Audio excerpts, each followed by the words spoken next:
Fatima from India. Assalamu alaikum wa rahmatullahi wa barakatuh. Wa alaikum assalam wa rahmatullahi wa barakatuh.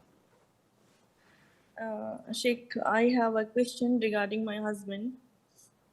Okay. I'm a working woman, and I have, mashallah, handsome salary.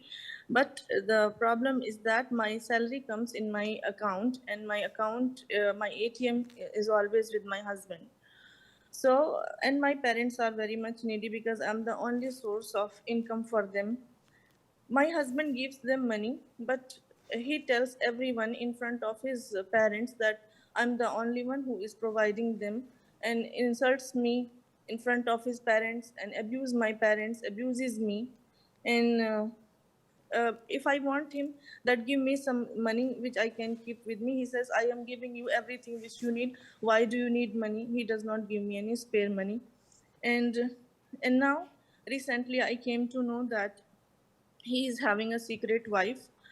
One of my best friend, secretly, they are married 3 or 4 years.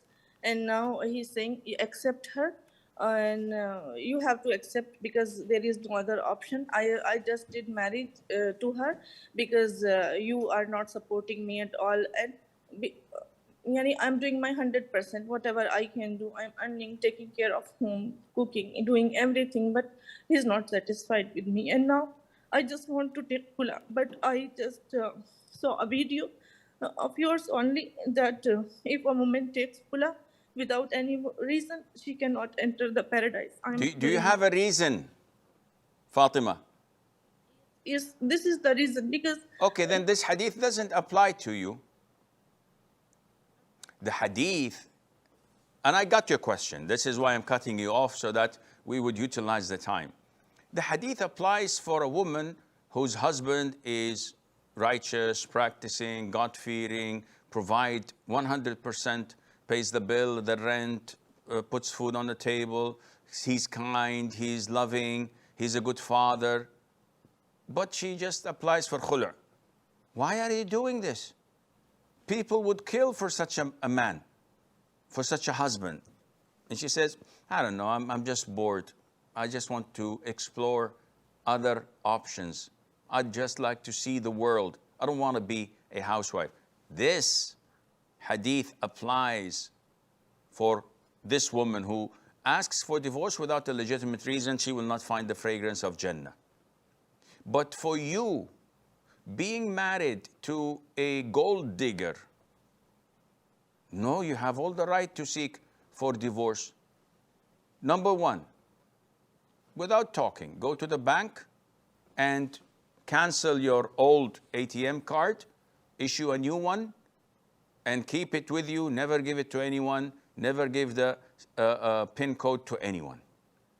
Number two, evaluate your life with him and say to him, enough is enough. You're not paying the bills. You're not paying for my livelihood and the children, if you have children. I'm not going to pay a chip or chip in anything in the house. This is your role as a man, if you're a man. But it's your mistake from the beginning to give your husband your ATM card and the access to it. Everyone, every wife, she is accountable. She's sinful for doing this. Well, I wouldn't say sinful, but I would say she is mistaken if she trusts her husband this much and then comes and complains and weeps that he got married again. You gave him the means. Oh, I trusted him, Sheikh. Why would you trust him? You're all obliged to obey him and be kind and dutiful to him in the house, not to entrust him with your financials.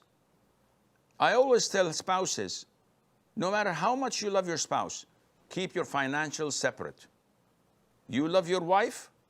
Don't tell her how much you earn. Don't tell her how much you spent.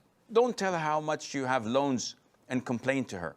Keep this between you and yourself and do your job as a man instead of asking her for help or expecting her empathy. And if you're a woman, never tell your husband about your financials. your bank account, how much you earn, how much you're saving. It's none of his business.